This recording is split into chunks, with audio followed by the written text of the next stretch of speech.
Hi, everybody. Rosalie Buetti here, Keller Williams Real Estate, Pocono Market Center. I'm joined today by my guest, Andrew Nyveldt of Pillar to Post Home Inspections. And we're going to discuss today the importance of home inspections, what it is that he looks for, and just to give us a broad idea of why it is that we do home inspections. So thank you for joining me, Andrew. Let's first start with a little bit about you, what areas you cover, and please give everybody the full name of your company, your location, and your phone number. All right, well, I'm Andrew Nyveldt with Pillar to Post Home Inspections, the Nyveldt team.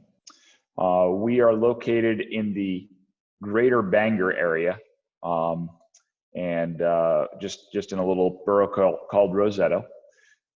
We service the Poconos and the Lehigh Valley, so we cover most of the Poconos. We try to stay within about an hour and a half of the Bangor area, but we do go further sometimes.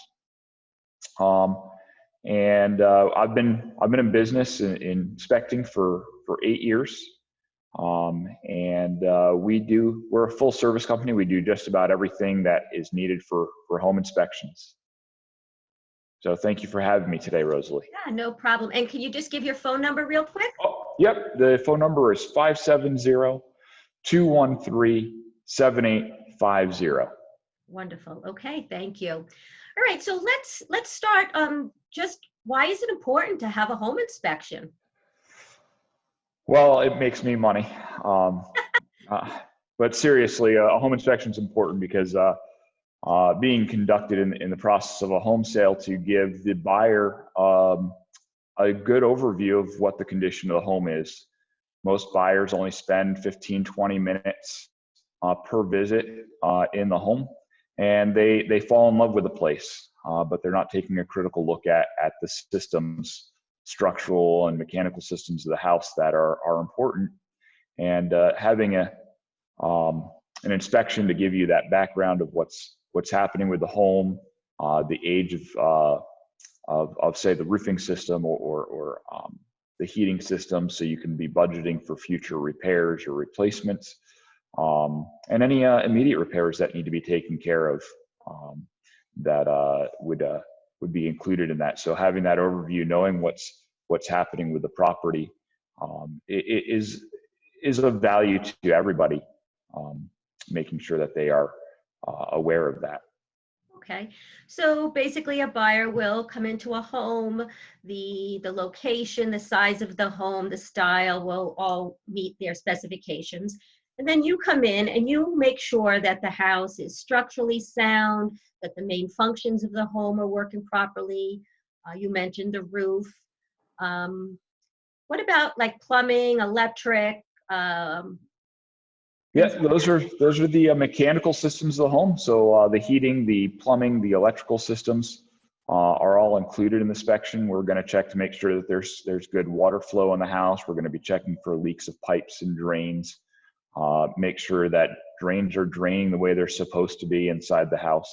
Toilets are flushing. We're going to check outlets, make sure that they're wired correctly using test equipment to do that. Check for lights are working, make sure there's no major electrical issues inside the electric panel, and just a good general overview of those systems, testing the heat, make sure it works. If there's air conditioning, if it's appropriate weather outside, we will test that to make sure it's working as well. Okay, and do you also give recommendations as far as the importance of getting the repairs done? Like if something needs to be done right away for safety issues, or if something you may want to hold off, you don't need to necessarily take care of this right now, but maybe 3 to 5 years down the road. Yeah, so our report is divided up into 2 parts. We have a report summary. Those are the items that we feel are the most important items. That's where you're going to see safety issues. You're going to see the anything that's what would be considered a material defect that needs to be repaired quickly. So like roof leaks or roof problems in general, plumbing problems, electrical issues, deck issues. all those issues would appear in that report summary, and those are the most important items to get done as soon as possible. In the main body of the report, those will be repeated, but we also have other maintenance recommendations, other repairs that aren't as time sensitive. For instance, there's a damaged wall, but it's not causing any problems at this point in time. It can be taken care of down the road. So. Okay. And do you also flag for things that perhaps a lender might be looking for, depending on the type of loan that the people are getting? We do our best to try to capture all those items that the lenders will capture, but as we all know, the appraisers are the ones that come out and look. Right. And there's been times where I've told clients, oh, they're going to tell you need a handrail here, and the appraisers come back and say, no, everything looks good. So we're going to tag a lot of those same things. I think that inspectors in general are more thorough than the appraisers. But yeah, we try to tag them. We kind of know the big hit list of items that FHA and VA and USDA are going to call out. So we try to tag those for people so that they're aware, and we verbally communicate, hey, this is an issue that FHA or the VA appraiser may call out. Again, we've been proven wrong multiple times on stuff that they call out at one house, but not the next. Right. And it is different all the time. There are different appraisers from the different banks. So we don't know, but we do follow the guidelines. Yep. Okay. Tell us a little bit about a septic inspection, how it works, and what it is you're looking for. All right. Well, for those that aren't familiar with septic systems, they are an on-lot or your own personal sewage treatment center. And they consist of a piping system, a septic tank, and an absorption area. The idea is that anything that you flush down your toilets or run down your drains is going to go into the septic tank, which separates solids from the water, and then it pushes the gray water out into the field to be treated as it filters down through the ground. During our inspections, we follow the Pennsylvania Septic Management Association Standards of Practice, PSMA for short. We follow their standards, and we start by doing an open tank inspection. We open the tank, or tanks. Sometimes there's multiple tanks, depending on the type of system. And we're going to inspect the components of the tank. We're going to check the tank walls, the tank ceiling, the tank lid, and the baffles inside the tanks. If there's a pump tank, we're going to check to make sure that the alarm and that the alarm and the pump are functioning as intended. And then we're gonna probe the field to check for how much water is in the aggregate layer of the field. If we're doing an occupied house, we'll then head inside and we'll start running some water, enough water to make sure that the water's running through the system properly, that the floats in the pump tank, if it's present, that they actually trip when they're supposed to, and that the tanks don't back up. And then we just double check the field, make sure that it hasn't caused any issues with spikes in the rise of the water level in the field. If it's a vacant house, we do recommend what's considered a hydraulic load test, which is a minimum of 400 gallons. It's based on the number of bedrooms of the house. So 400 gallons for 2 days. We check what the starting level is of the field, run the 400 gallons, check again, see how far it came up, come back the next day and do the same test again, check where the water level is, run the water to make sure it's actually accepted the load. Because a house being vacant, just running a couple hundred gallons doesn't tell us if the system is running or functioning as intended. That's kind of a quick overview of what a septic inspection is. Okay, well, that gives us a lot of information. So basically, sorry, you're checking to be sure that everything's flowing through as it should with no blockages. Yes, yep, and that the field is absorbing as it has intended. Okay, great. What about water testing and radon testing? All right, water testing. We do two different Well, we have a couple of different types of ways to test the water. We do water quality testing. We have, and the most common contaminant that we test for is bacteria or coliform bacteria. To make sure that the water is safe to drink, the EPA recommends that houses be tested every year. For a buying process, we're the independent third party taking the sample, bringing it to a lab. If you're doing an FHA, VA, USDA loan, they may require additional water tests, which include typically what would be called the FHA or VA style water test, which includes lead, nitrites, and bacteria. So we do use a couple different labs to do our water testing. So it goes off. They're both certified labs, and to get the results back. And it gives you an overview: is the water safe to drink on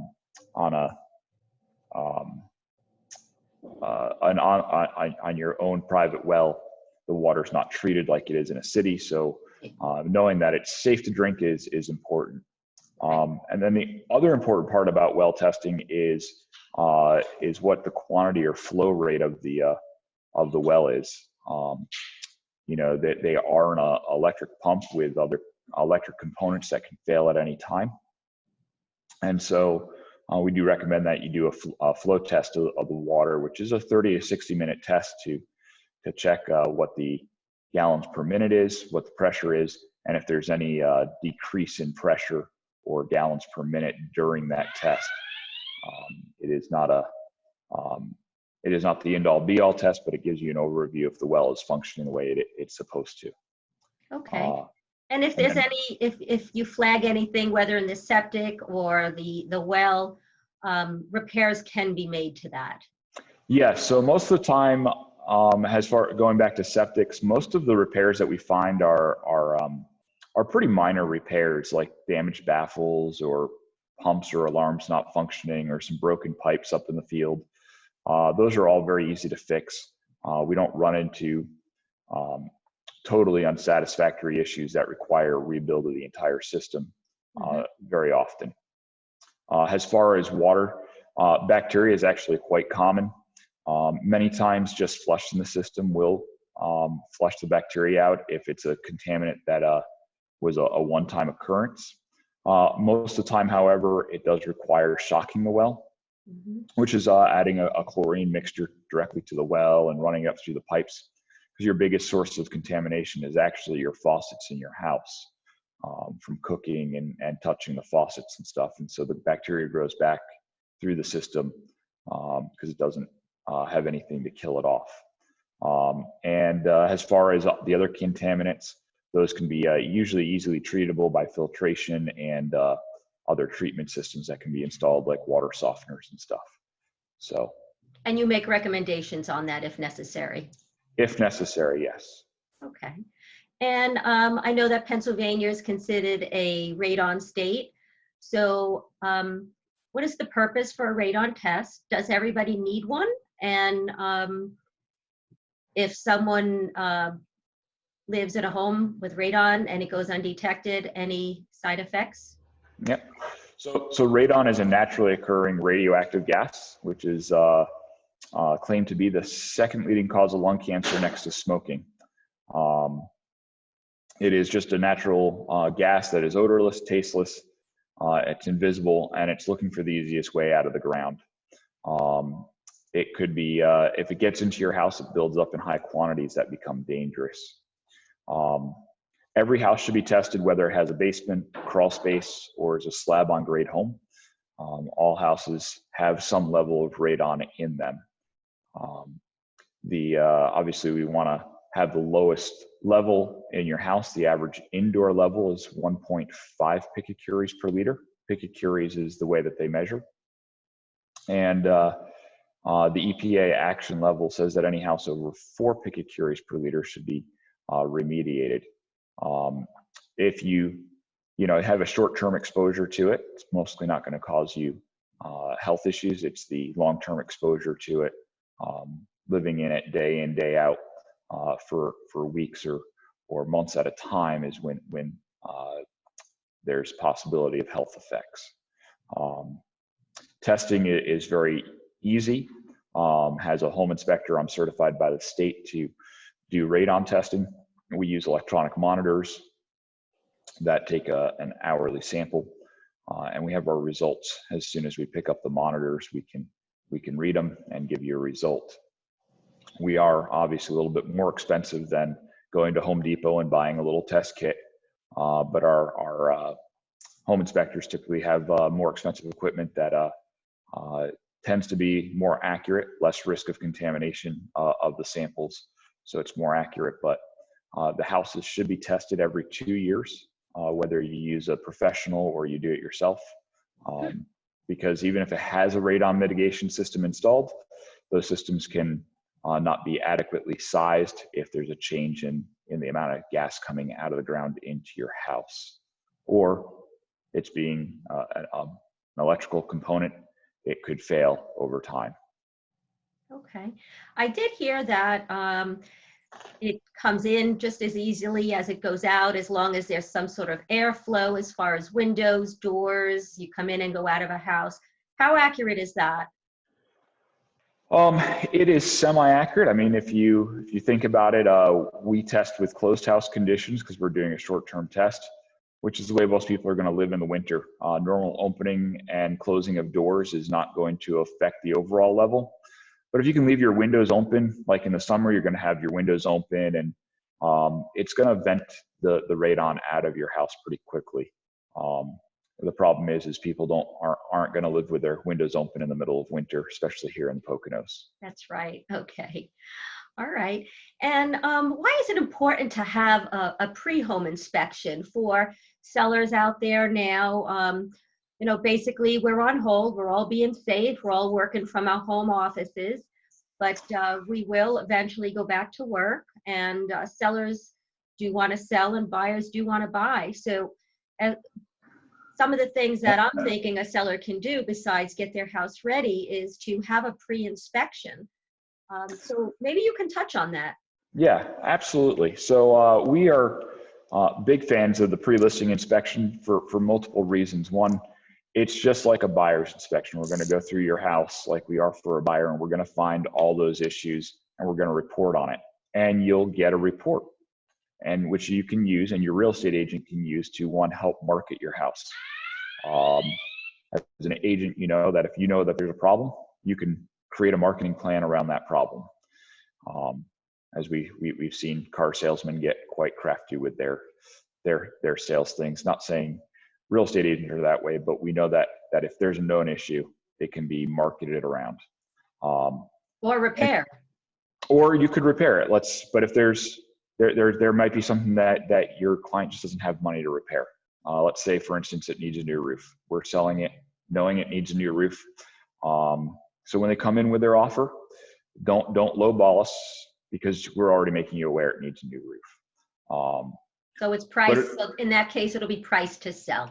Yeah, yep, priced accordingly. Mm-hmm.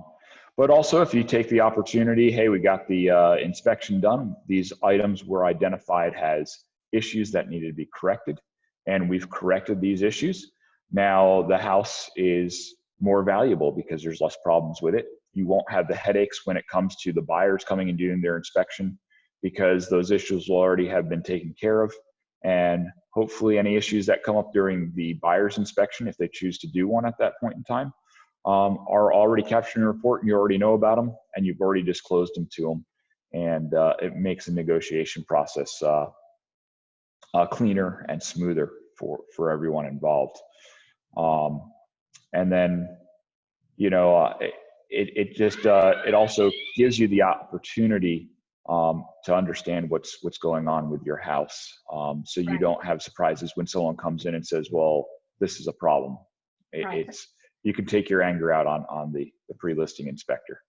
And as homeowners, you know, you don't always know if you know, if the wires are crossed in the electric panel, or if there's a slow leak, or any, even the small things. And I believe that if you want to sell your home, a home inspection and making those repairs will absolutely be less of an issue later on, and you'll have less to negotiate. Yeah, absolutely. I actually did a pre-listing inspection about a year ago on this cute little ranch, and we found a whole bunch of issues. And the seller actually found out that all the windows were starting to fog over, and they were all covered under a warranty. And so they came out and replaced all these windows that would have detracted from the sale of the house. Wow. And we found a few other issues. She had them. She had those items addressed, and when she put her house on the market, it sold within just a few days. And the buyers chose not to do an inspection, and so she made out with the fact that she knew that she didn't have to fix anything else than what she already did, and she got top dollar for the house.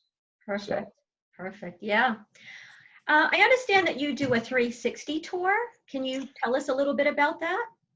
Yeah, so Pillar to Post has come out with a 360 tour of the homes, and a couple advantages to that, especially right now. Well, we can't inspect, but when we get back to inspecting, it's still going to mostly be advised that we keep social distancing. But the tours that we offer with all our inspections will allow you to go back to the house pretty much at any time and experience the rooms in 360.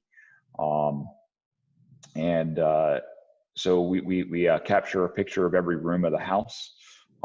If you upgrade to one of our upper packages, it not only comes with the tour, but it also comes with room dimensions that can be used for, estimating cost of painting or flooring and stuff like that, to help you while you're not able to get into the house until you actually close on it.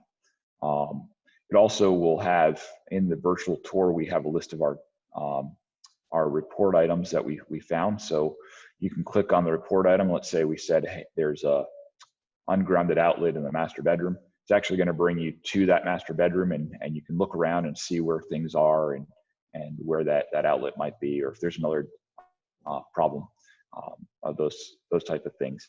Also able to see like where equipment is, equipment shut off. And that'll be available to you even after you close on the house. You'll have that to go back to, and it'll be nice for showing family and friends. We're doing it with our pre-listings as well, so it can be used as a marketing tool to show the house off in that way as well. I don't know if you want, I can show you an example of it. If you want to let me share my screen to you, you may be able to record that. Sure. All right. It's a great tool. It is. Are you seeing my screen now? Yes. All right. So this is a house we did a month or so ago, and you can see, you can look around the neighborhood here at the front of the house, and gives you an idea of it. You can see that there's a floor plan over here, and then over here on the right side of the screen, there's is the list of the of some of the issues that we found. So if we want to click on like the kitchen, and let's see if it'll pull up. Oh, there we go. Brings us into the kitchen, and you can now see the kitchen. You can navigate the house in multiple ways. You can use the hot spots to go around and look at the house. Brings you into the dining room here. Or possibly you might want to go into the backyard, onto their nice little porch that they have here. And so you can see around there. And let's say you want to, you wanted to go to the third floor. You wanted to see what the master bedroom was like. And there's the master bedroom, and you can see everything that's going on in that room. This tool to me is exceptional, but especially now. So if you're a seller and you're thinking about selling your house, you want to have a pre-inspection, it's well worth it. And then with this video, this can be posted to actually show your home until the time when we can actually bring buyers in. Yeah, absolutely. because there are buyers out there now that I know have to buy. They're relocating for business. They have to buy. They can't always get into the homes because we're on restriction. This Yes. would be really a great benefit to them. It will be. And that's one of the things that we're hoping. We're also developing a plan where it doesn't have to be connected to a home inspection. If the sellers want us, or the real estate agent wants us to come in and just do the 360 tour, we're working on that as well at this point in time. So Okay. once we can get back to work, we can start doing that for those listings. Wonderful. So. Okay. And give us an idea of what a typical home inspection costs. I know it varies depending on what you're getting, but let's just say a typical home inspection, general structure. We're going to test the septic, the water, and they want the 360 tour, something like that. Right. So what would that, just So, a roundabout? Yep. So right now the 360 tour is included with our base inspections. So that's not an extra cost. A general home inspection, if we were doing the structural, mechanical, the basic home inspection, the septic, water test, and radon, we're looking somewhere in that $600 to $800 range for all of that together, depending on the size of the home, depending on exactly what water tests they want, and stuff like that. Okay. So just a basic home inspection is going to run around $400 without any added services.